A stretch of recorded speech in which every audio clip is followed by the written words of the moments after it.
Welcome to Sweet Life Beat Life. We hope this video helps. You start by preparing Catia V5 to manage saves reliably. Open Tools Options and enable Save Management so Catia tracks file state. This prevents silent overwrites. Once done, point the default save location to a secured vault or a local folder with proper write permissions and enough disk space, because save failures often stem from access limits. Make sure to set an autosave interval, like 5 minutes, and a sensible backup count so you have historical versions to recover.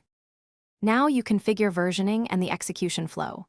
You should link parts and assemblies to the product structure, enabling revision control to preserve relationships. This avoids broken references.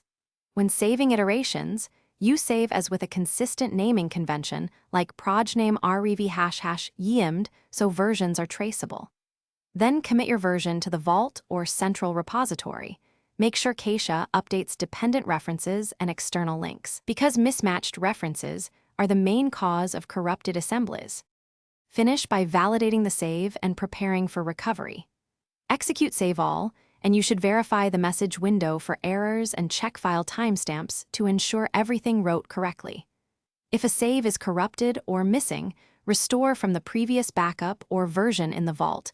This recovers geometry and links. Finally, before you reopen complex assemblies, inspect the reference tree and update any broken links. Doing this prevents cascading failures when Catia tries to reload external components.